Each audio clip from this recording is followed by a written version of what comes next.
और अब बात करेंगे चुनाव रणनीतिकार प्रशांत किशोर की। प्रशांत किशोर ने एक बार फिर से नीतीश कुमार पर बड़ा हमला बोला और बड़ा हमला बोलते हुए उन्होंने कहा कि नीतीश भरोसे के लायक नहीं है।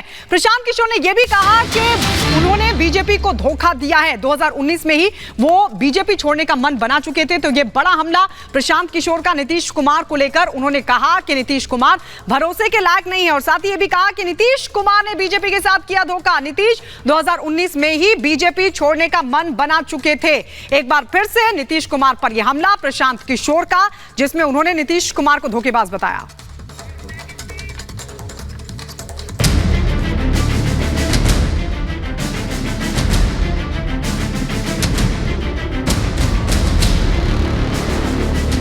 उपेंद्र कुशवाहा के बाद अब प्रशांत किशोर ने नीतीश कुमार पर निशाना साधा है। जन सुराज पदयात्रा के दौरान गोपालगंज पहुंचे प्रशांत किशोर ने 1, 2 नहीं बल्कि 3 गंभीर आरोप नीतीश कुमार पर लगाए। पहला आरोप, 2015 में छोड़कर भागे। एक बार नहीं, इस आदमी ने 3 बार ठगा है। पहले 2015 में छोड़कर भागे। आप में से जिन लोगों को याद होगा, 2019 लोकसभा से पहले हमने अपने दिमाग से अपनी जुगत लगा के 2 MP के जदयू को 17 MP का सीट दिलवा दिया। भाजपा को बिना लड़े हुए 30 से घटा के 17 कर दिया। दूसरा आरोप, जुबान से मुकरे नीतीश।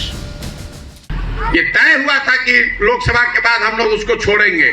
मोदी जी जीत के आ गया तो हम ही को समझा रहा है कि अभी लग रहा है कि मोदी का हवा है, अभी रुकिए ना, थोड़ा दिन और रुका जाए इसी में। तीसरा आरोप, कितना बार भरोसा करें। तीसरा धोखा CA NRC पर किया। एक आदमी को कितना बार भरोसा किया जाएगा? 1 बार किए, 2 बार किए, 3 बार किए, जीवन भर उसी पे भरोसा करते रहे, ठगाते रहे।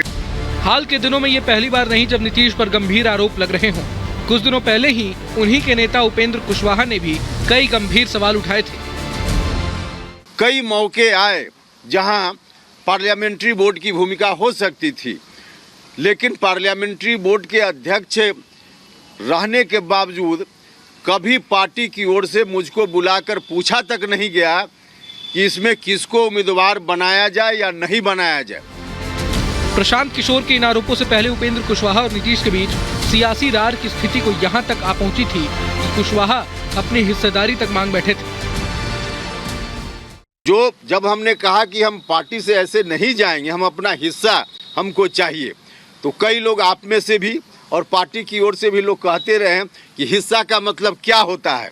तो हिस्सा का मतलब मैं आपको बताता हूं। नीतीश कुमार जी ने जिस हिस्सेदारी की बात की थी, जो हिस्सा लालू यादव जी से उन्होंने मांगा था, वही हिस्सा उपेंद्र कुशवाहा आज नीतीश कुमार जी से मांग रहा है। नीतीश भले ही दिल्ली में कुर्सी पर बैठने के सपने देख रहे हों, लेकिन उनके अपने ही उन पर जिस तरह के आरोप लगा रहे हैं, वो ख्याली पुलाव की हवा निकालने के लिए काफी है। Bureau report, Republic Bharat.